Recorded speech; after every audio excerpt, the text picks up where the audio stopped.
journée, la dernière journée de VAP Expo. Merci à tous d'être ici. Journée de VAP Expo qui est sur le point des conférences en fait orientée sur tout ce qui est la partie tout simplement consommateur, cette partie fumeurs, les fumeurs qu'on a oubliés, qu'on a laissé sur le trottoir et on a envie de parler aujourd'hui du matériel.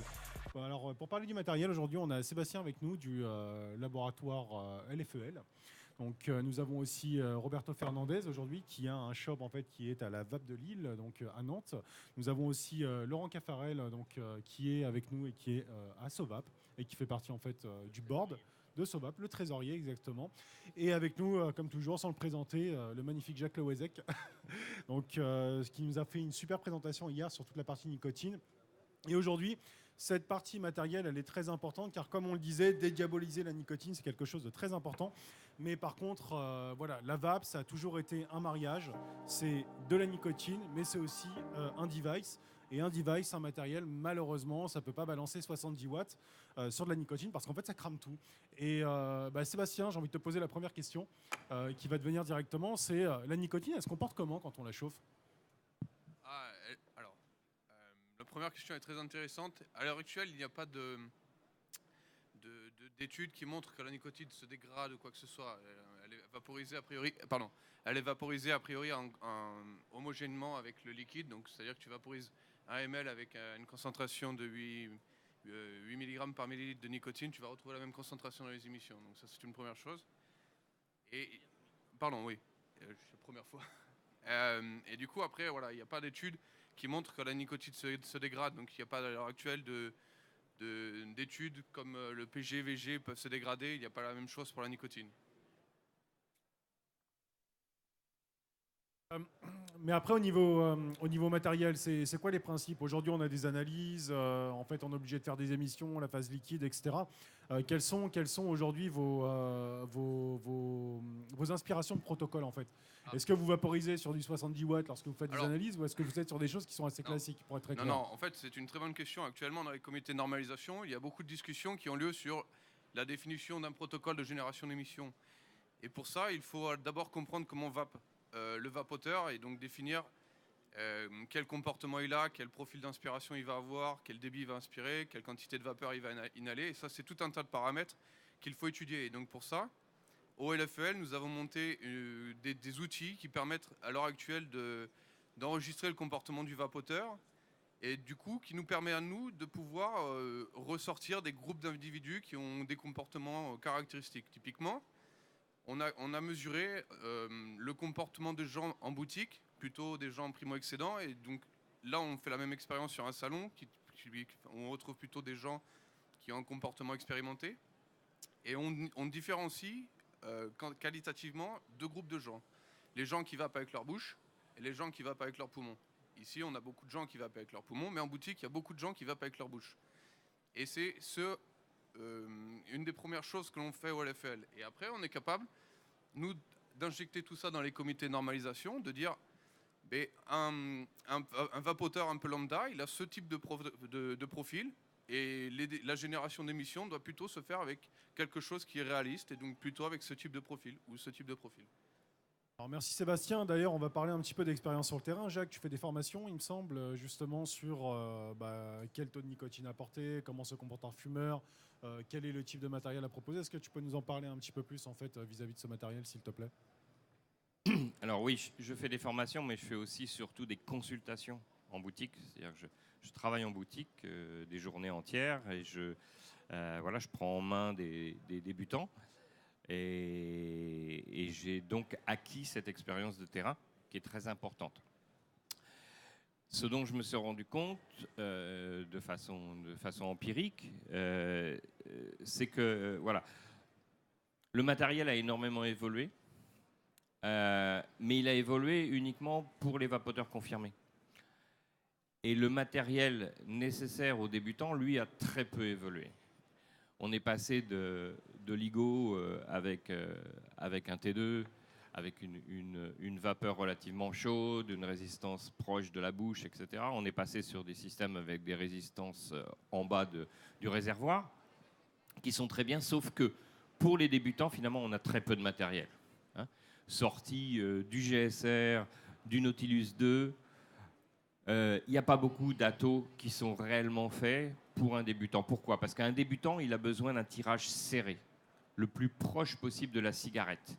Si vous donnez à un débutant un atomiseur qui est trop aérien, il va s'étouffer tout simplement. Parce que déjà, il ne sait pas vaper. Il va falloir lui apprendre à vaper. Une bouffée de vape, c'est minimum 3 secondes. Ça doit être plus long qu'une bouffée de cigarette. Il faut laisser le temps déjà à l'appareil de produire de la vapeur. Il faut faire en sorte que la bouche soit bien remplie parce que la glycérine va faciliter l'inhalation et va faire que ça sera moins irritant. Il ne faut pas oublier une chose, j'en ai parlé hier, c'est que dans tous les tabacs, il y a du menthol. Il est là pour anesthésier la gorge du fumeur qui est irritée. Et que tant qu'elle est irritée, la vape est désagréable. Donc il faut passer cette période-là. Et le fumeur ne peut la passer que s'il a un appareil et un liquide adapté. Ça veut dire un appareil avec un tirage relativement serré et un liquide fortement dosé en nicotine, le plus fortement qu'il puisse supporter. Mais de toute façon, malheureusement, je le constate parce que je vois des gens venir dans les boutiques où j'interviens et qui ont été démarrés ailleurs, qui arrivent avec du matériel qui n'est pas adapté, avec des liquides qui sont trop bas en nicotine et qui galèrent à supprimer les dernières clopes. Donc ça, c'est quelque chose de primordial et je voudrais inciter absolument les professionnels, et c'est le but de notre journée aujourd'hui. Ces conférences, elles sont faites pour vous, les professionnels. Donc j'espère qu'il y en a qui vont venir et qui vont venir écouter ce qu'on a à dire. Et on n'est pas les seuls à le dire. C'est un mouvement qui est international. Nous avons ici Phil Bussardo et Dimitri Agrafiotis. Ils ont exactement le même discours que le mien. Et il faut absolument qu'on avance et que les fabricants de matériel et que les fabricants de liquides suivent ce mouvement. Je suis depuis hier soir en train de tester un nouveau produit, c'est sorti depuis quelque temps de chez Inokin, qui est relativement correct, avec un tirage un peu serré. Il y a très longtemps qu'on n'a pas vu un nouvel ato avec un tirage pour fumeurs débutants. Là, on a des nouveaux systèmes qui arrivent avec une nicotine légèrement différente. C'est la même molécule, sauf qu'au lieu d'être sous forme basique, sous forme liquide, elle est à l'origine sous forme de cristaux de sel. Et ça permet une absorption en fait qui est beaucoup plus facile à faire. C'est-à-dire qu'on peut vaper du 20 mg quasiment sans le sentir. Donc ça peut, voilà, ce sont des évolutions intéressantes. Plus on aura de systèmes de ce type-là qui va permettre d'aborder les différents types de fumeurs, n'oubliez pas une chose, chaque fumeur est différent. Chaque personne qui rentre dans votre boutique, vous ne pouvez pas appliquer la même recette à tout le monde. Il faut passer minimum 3 quarts d'heure avec un débutant. Il faut savoir comment il fume, qu'est-ce qu'il fume, quelles sont ses habitudes. Et c'est uniquement en ayant toutes ces données-là que vous allez pouvoir choisir c'est lui qui va choisir son liquide, mais choisir le taux de nicotine adapté, le type de matériel adapté. Il se peut de temps en temps que vous ayez un fumeur qui ait besoin d'un tirage plus ouvert. Ça arrive, c'est très rare, mais ça arrive surtout chez les gros fumeurs. Et à ce moment-là, on peut envisager par exemple un cubis chez un débutant, mais c'est très rare. La majorité du temps, il va falloir quelque chose avec un tirage relativement serré.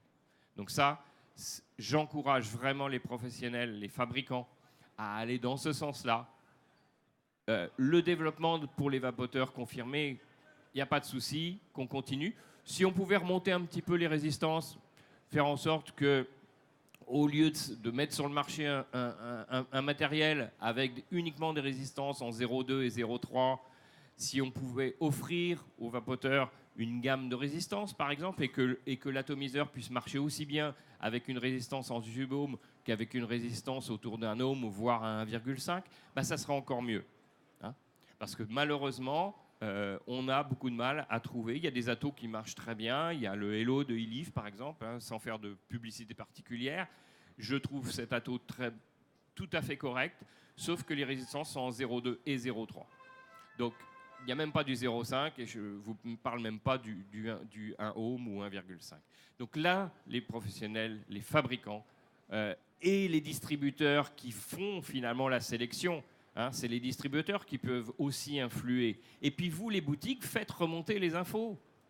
Faites en sorte que les distributeurs vous proposent des produits qui vont vous aider à faire arrêter les gens de fumer. Donc voilà, c'est pour toute la profession. Et il faut vraiment bouger et aller dans ce sens. Et surtout avoir à nouveau du produit pour primo-accédants.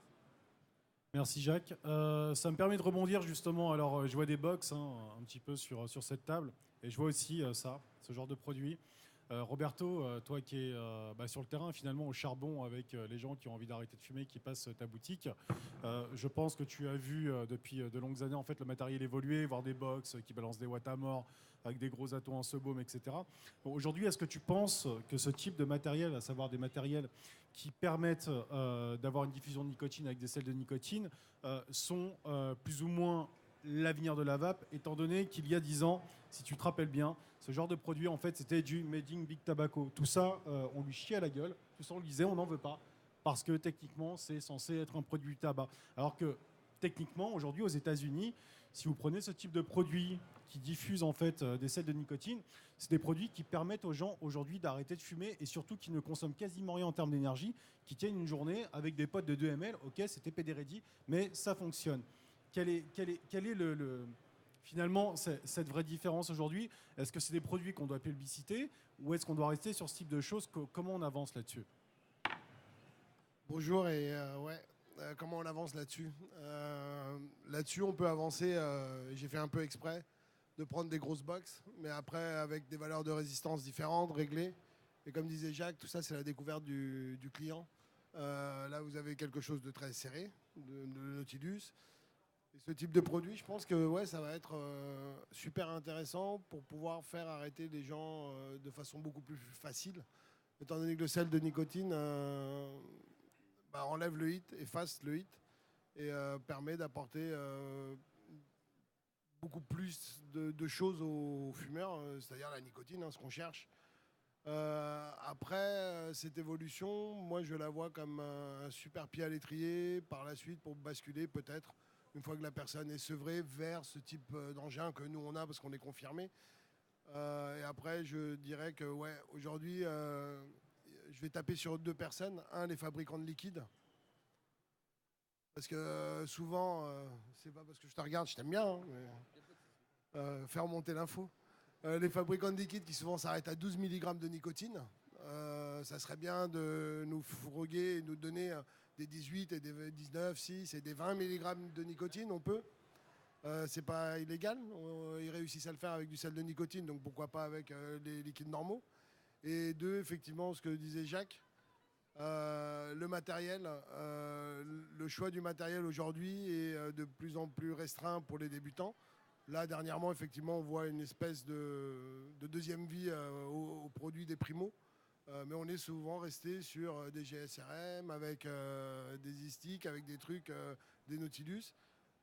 Donc ces produits-là, je pense que ça peut être un bel avenir et un super beau pied à l'étrier. Ouais. Est-ce que tu penses que la diversité des produits aujourd'hui est un frein justement à la lutte contre le tabac en fait avec la vape? Parce que finalement, quand on rentre dans un shop, on se rend compte qu'on a 10 box, 50 résistances différentes, 40 milliards de liquides.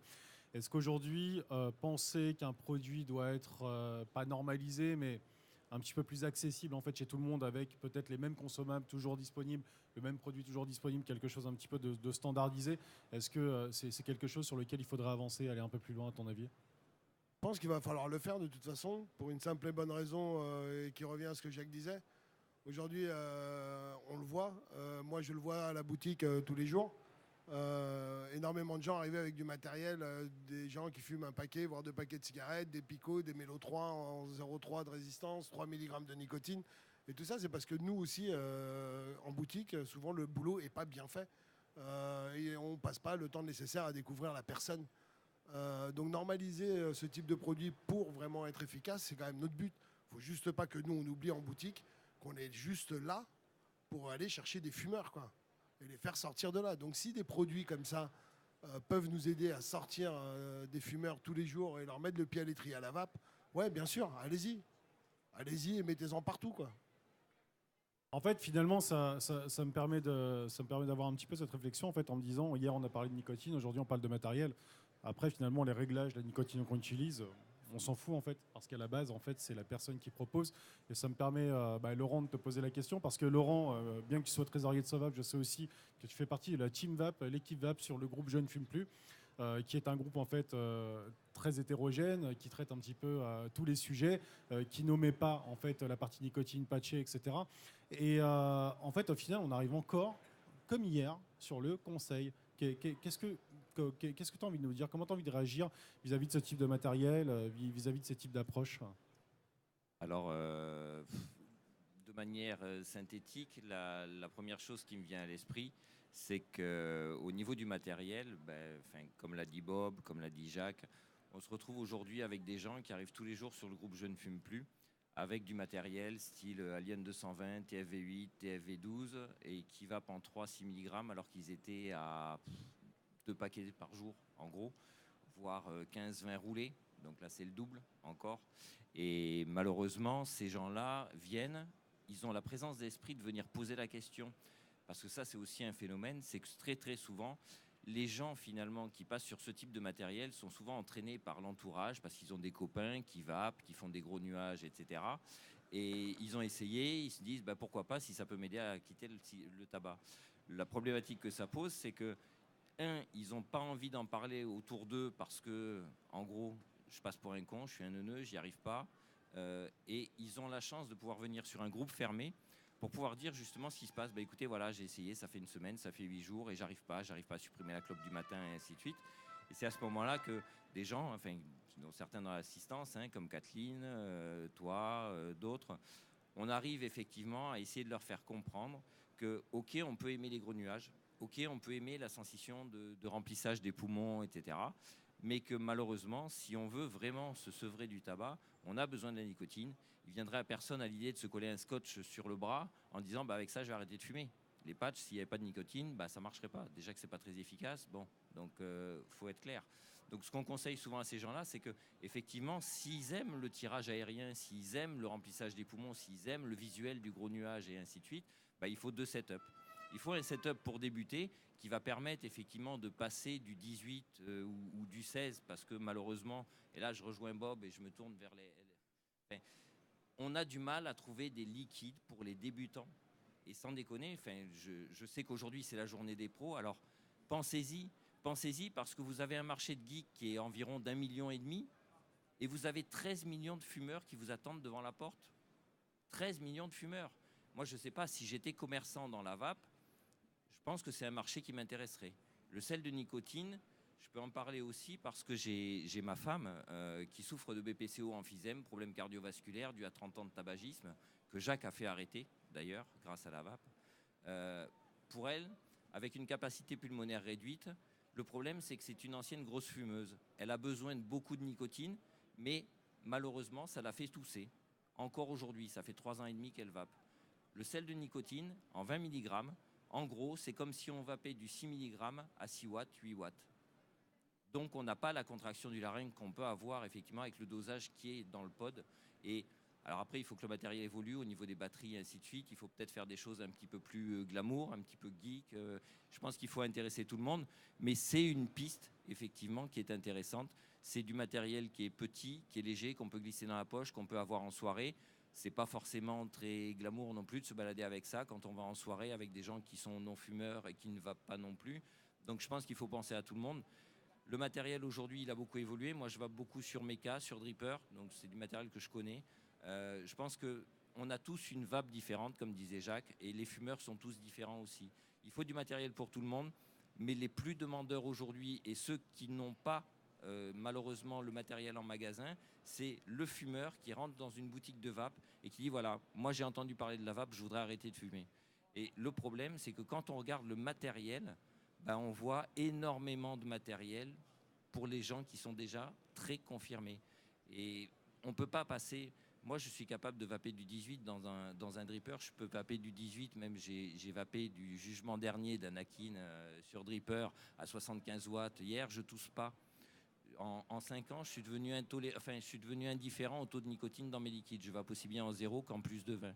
Donc, à aujourd'hui, il faut juste que les patrons de shop se disent, à la limite, pourquoi ne pas faire un espace débutant avec du matériel dédié et de pouvoir orienter vraiment. Et puis franchement, j'ai eu l'occasion malheureusement de passer dans quelques shops et quand je vois le niveau de conseil qui est donné, je veux dire, on se croit dans un supermarché, quoi. C'est, tu prends ça, tu passes à la caisse et puis voilà. Et si le type revient pas, c'est pas grave. Sauf que dans les shops que je vois qui fonctionnent bien, comme celui de Bob, je vais pas lui faire de pub, mais parce que je l'aime bien et je sais comment il travaille, je vois les gens rentrer, je vois le temps qu'ils passent en conseil sur le matériel, à faire essayer, à montrer comment on vape, parce que ça c'est le plus gros problème. Quand les gens ne savent pas vaper, systématiquement ils toussent. Donc on appuie sur le switch, on attend une seconde que ça commence à vaporiser, on aspire 3 à 5 secondes, on relâche le switch, on continue d'aspirer la vapeur résiduelle et après on inhale dans les poumons et on expire. Je veux dire, c'est pas compliqué, ça prend 2 minutes à expliquer, on démontre, on fait essayer et là, miracle, ça marche. Donc prenez le temps et pensez au matériel. Je veux dire, Jacques a parlé du matériel là. Il y a plein de matériel, mais c'est du matériel ancien. On n'a pas de développement. Alors, en parlant de matériel, justement, Sébastien, je vais te solliciter. Il y a 10 ans, on avait des matos, sincèrement, qui n'étaient pas du tout aboutis. Je me rappelle encore tirer sur mes cigarettes électroniques, faire mes revues, passer pour un débile, en disant « Ouais, ça fait plein de vapeur » avec un tout petit nuage qui sortait. Il traîne une rumeur que le LFEL aurait l'équation de la vape. La fameuse. La fameuse. Et en fait, la vraie question, c'est vis-à-vis de cette évolution, comment vous avez fait évoluer vos outils justement pour pouvoir proposer vos analyses ? En fait, donc, vraiment la complexité, c'est de s'adapter au marché qui va très très vite, et surtout le marché de geek qui évolue extrêmement vite. Et donc l'analyse derrière change au fur et à mesure, donc c'est pas simple tous les jours. Ça demande de l'adaptabilité, de la réactivité. Et c'est ce qu'on essaye de faire le plus rapidement possible, d'être le plus efficace possible. Mais ça demande un peu de patience et d'études de marché, de voir comment les gens vapent, quel matos ils utilisent. C'est pour ça qu'on essaye de prendre un peu de temps, d'aller en boutique pour vraiment voir le vapoteur qui est aussi celui qu'on ne voit pas ici malheureusement. C'est la personne qui commence, le néo-vapoteur. Et donc, nous, ce qu'on essaye de faire, c'est d'être au maximum actif sur à la fois le comportement des gens, donc la partie boutique, mais aussi sur la partie normalisation, la partie recherche, pour justement comprendre comment fonctionnent tous les matériels. Vous arrivez à rationaliser un comportement ? Oui. En fait, ce qui ressort, donc c'est les études qu'on propose là-bas. Quand on enregistre le comportement des gens, on arrive à voir visuellement la différence entre une vape de bouche et une vape de poumon. Déjà en termes de volume inhalé, il y a une grande différence, mais aussi au niveau du temps de puff et du débit inhalé. C'est-à-dire qu'une personne qui va vaper avec sa bouche ne va pas inspirer aussi fort que vous pouvez vaper parce que le matos est très aérien, que vous vapez avec vos poumons, donc vous ouvrez très rapidement la gorge, le larynx, vos poumons, alors que le néo-vapoteur qui vape avec sa bouche est plus timide. Et ça se quantifie en fait. Il y a des différences de paramètres qui sont importantes réellement. Et il y a 2 groupes qui se distinguent réellement. Les néo-vapoteurs, ils sont quantifiables. On va sortir une étude assez prochainement sur notre site où on présentera les résultats de boutiques et des 2 salons dans lesquels on a pu mesurer le comportement des gens. Et on illustrera bien cette différence. Et ça s'observe, ça se quantifie. Merci Sébastien. Jacques. J'écoute Sébastien et en fait j'écoute aussi Roberto et Laurent et on parle de comportement, on dit qu'il y a une vape pour un tel parce qu'il faut s'intéresser finalement aux personnes. Il y a aussi des personnes qui vont arriver à des endroits en fait, qui vont entrer dans des shops parce que malheureusement ou heureusement la cigarette électronique est un produit de consommation courante disponible chez des buralistes, disponible aujourd'hui dans des magasins spécialisés, disponible sur internet, disponible dans des supermarchés. Et concrètement, ce serait quoi le produit de demain en fait, pour que la personne elle arrive, elle le prenne et même sans conseil, à la limite que ça puisse déjà ne serait-ce qu'avoir un petit peu d'impact. Comment on peut avoir une approche en fait qui permet déjà de toucher ne serait-ce que la personne qui se pose des questions et qui attrape quelque chose pour se dire je la mets pas à la poubelle, je quitte mes cigarettes et je commence à avancer. Je crois que le produit dont tu parles n'existera jamais parce que le conseil c'est absolument indispensable. Le fumeur, il a peur. Il a peur d'avoir mal. Il a peur d'arrêter parce qu'il a peur d'avoir mal. Et le fumeur, jusqu'à présent, il arrêtait dans la douleur. Et la révolution qu'a apporté la vape, c'est justement que pour la première fois dans l'histoire du tabagisme, le fumeur peut arrêter dans le plaisir. La clé de tout ça, c'est le plaisir, c'est garder le plaisir qu'ils obtenaient avec la cigarette, parce que finalement, c'est le shoot de nicotine qui apporte ce plaisir. La récompense ? La récompense, bien évidemment. Mais la récompense, c'est quoi ? Le système de récompense, c'est quoi ? C'est du plaisir. Le système de récompense naturel qu'on a tous dans notre cerveau, il est là pour récompenser les comportements vitaux, les comportements qui permettent la survie de l'individu et de l'espèce. Donc, tu manges parce que tu as faim, tu es récompensé, tu as ta petite dose de dopamine. C'est la même chose quand tu as soif, c'est la même chose quand tu fais l'amour. Et toutes les substances addictives ou créatrices de dépendance, quelque part, ont cette capacité à produire du plaisir. Donc, il n'y aura jamais un produit qui fera que les gens vont rentrer dans une boutique, prendre le truc, ressortir, et puis c'est fini. Non, c'est beaucoup plus compliqué que ça. Le fumeur, il a des tonnes de questions. Il a tellement peur. Il a des tonnes de questions. Et c'est le moment qui est nécessaire, justement, qui va faire le déclic, qui va faire qu'il aura envie d'essayer, il aura envie de revenir, de reposer des questions, etc. C'est un long chemin, l'arrêt du tabac. Ça ne se fait pas dans un claquement de doigts. Merci Jacques. Est-ce qu'il y a des questions ? Bonjour. Oui, bonjour, Patrick Favrel, association CEF et Fédération Addiction. Anciennement, je travaillais beaucoup sur la stratégie commerciale. Ça veut dire que j'ai formé des milliers et des milliers de commerciaux. Et j'aimerais revenir là-dessus parce que Laurent est dans le bon film. La question du primo-accédant dans un store, ça veut dire quoi ? Ça veut dire que je dois l'accueillir comme une personne que je vais conserver en tant que client pendant 2, 3, 4, 5 ans. Ça veut dire que dès le premier entretien, je dois lui en donner pour ce fric-là. Je vous laisse les machines à calculer, d'accord, pour penser à ce que ça veut dire. Premier point. Deuxième point. Si on est sur le primo-accédant et si moi j'étais patron de boutique, ça veut dire quoi ? Ça veut dire que mes vendeurs, s'ils sont sur du primo-accédant, ils ne vont pas être sur une vape de ouf, d'accord ? Ça veut dire qu'ils changent de matos très vite. Et ils ont un matos qui est le matos en fait qu'on va pouvoir lui proposer. Ça, c'est un premier point. Le second, il est fondamental. Avant de vendre quoi que ce soit, il faut écouter la plainte, premier temps. Deuxième temps, fondamental, quand j'écoute le fumeur, il va se donner toutes les raisons du monde qui fait qu'il ne peut pas arrêter. Tant que vous n'avez pas été au bout de ça, vous pouvez vendre que dalle. La vraie question, c'est celle-là.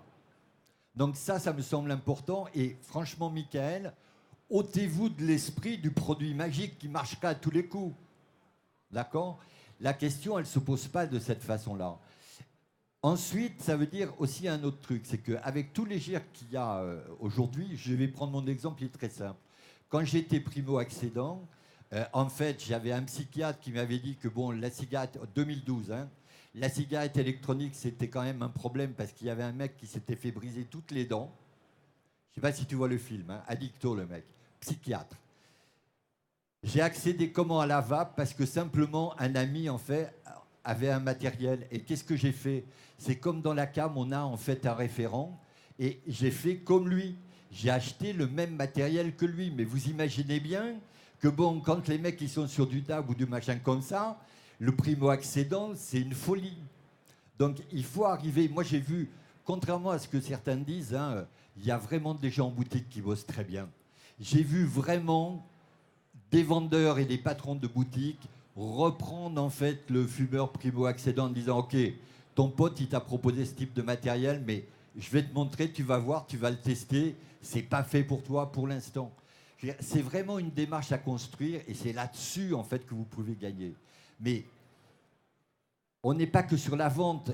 Mon point de vue, il est fondamental. Je prétends aujourd'hui que le premier réseau de réduction des risques hexagonal, c'est les stores de la vape, nom de Dieu.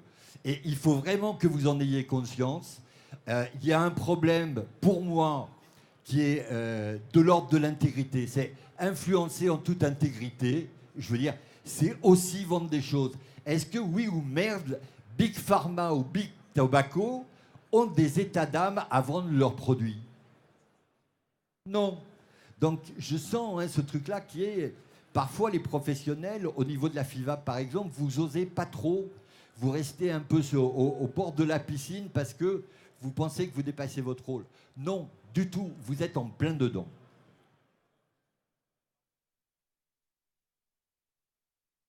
Merci pour ton discours. Je vais me permettre de réagir directement. Aujourd'hui, c'est un débat d'opinion et l'opinion que tu as, c'est une opinion que je partage en fait.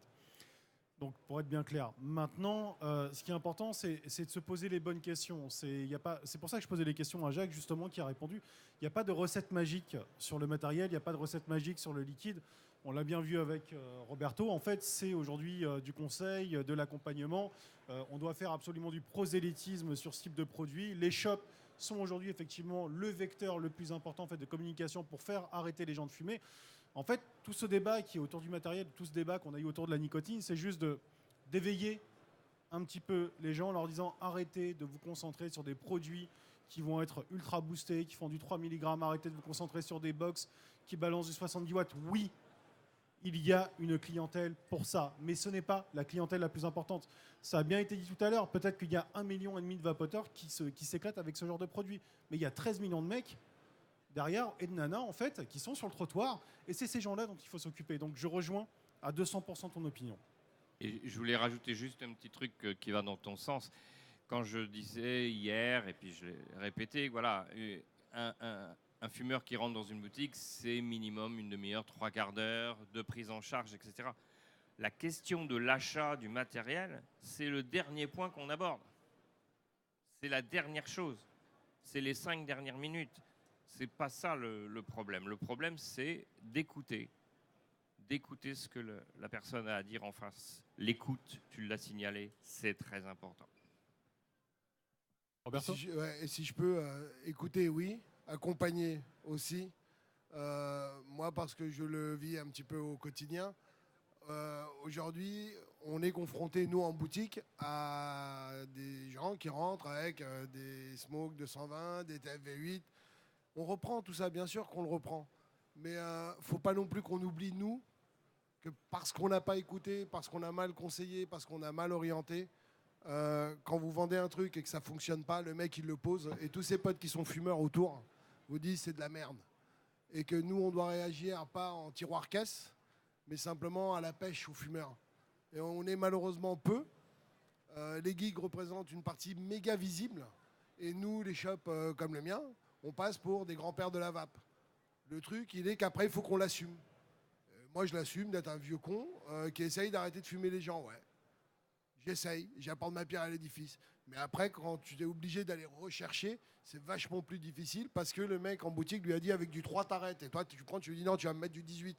Et là, il vous regarde avec des yeux en disant mais le mec, il est fou. Et après, vous vous ramassez des tas d'avis négatifs. Hein. Vous allez sur la page, j'en prends plein la gueule parce qu'apparemment, je suis un vieux grincheux qui reprend le bordel. Bah ouais, mais moi, je fais mon job. Alors après, voilà, c'est à nous de prendre conscience. Eux, fabricants de liquide, fabricants de matos, tout ce que vous voulez, mais c'est quand même à nous d'écouter le besoin du client quand il rentre en boutique, parce que Jacques disait tout à l'heure, quand il rentre, il faut juste voir l'attitude des clients. Hein. Vous les emmenez en prison, hein, les mecs. Vous les emmenez au tribunal. Hein. Ils rentrent la tête baissée, c'est oh là là là là, qu'est-ce qui va m'arriver, quoi. Alors que, fin de compte, il va t'arriver que tu vas arrêter de fumer. Voilà, c'est tout ce qu'on a à faire. Après, si je peux réagir, déjà, je ne suis pas fabricant de liquide, hein. Moi je suis en tant que chercheur, mais pour l'avoir vécu en boutique, il y a déjà toute une phase de conseil et d'éducation aux vapoteurs, aux fumeurs qui veulent se convertir, dans le sens où il y a encore une diabolisation de la nicotine. Des gens ont peur de la nicotine, croient que le tabac les tue parce que c'est la nicotine qui les tue, ce qui est faux. Et il y a une deuxième question qui les taraude, c'est le vapotage passif. Du coup, les gens sont un peu frileux de s'exposer, de vaper en lieu public, avec de l'entourage. Et donc, du coup, ils n'osent pas. Et donc, il y a tout un travail déjà de conseil à faire, d'éducation du vapoteur et peut-être des vendeurs en boutique sur ces points-là. Pardon. Donc, c'est, je crois, l'objet d'une des présentations après. Mais ça, c'est une grande première étape qui est très importante parce que c'est lui qui est le premier vecteur de communication, de pub qu'on peut avoir. C'est lui qui va aller voir son entourage pour lui dire mais non, en fait, la nicotine, c'est pas dangereux, c'est pas ça qui nous tue dans le tabac, c'est toutes les merdes qu'il y a à côté. Et donc c'est un gros travail qu'il faut faire quand on est vendeur dans une boutique, c'est de dédiaboliser tout ça, de le rendre accessible, c'est ça, et d'en faire une source de plaisir, comme disait Jacques. C'est très important de voir la diversité de ce qu'on peut faire et de voir tout le plaisir qu'on peut avoir avec. Donc du coup, moi je clôturerai. Pardon. Oui, non, je voulais juste lancer un petit message à l'adresse principalement des distributeurs, des grossistes. Parce que voilà, moi je vis certaines journées en boutique, je vois ce qui se passe, etc. Voilà, essayez, les distributeurs, les grossistes, essayez quand vous rentrez du matériel, d'éventuellement de faire du crash test pour voir si effectivement ce matériel vaut le coup. Pourquoi pas avoir 2-3 boutiques qui sont des référents et qui vont vous dire, voilà, oui, vous pouvez y aller ou pas. Parce que le problème, c'est que quand vous rentrez du matériel comme ça, les gens, les boutiques vont en prendre 2 ou 3 pour faire du crash test, eux.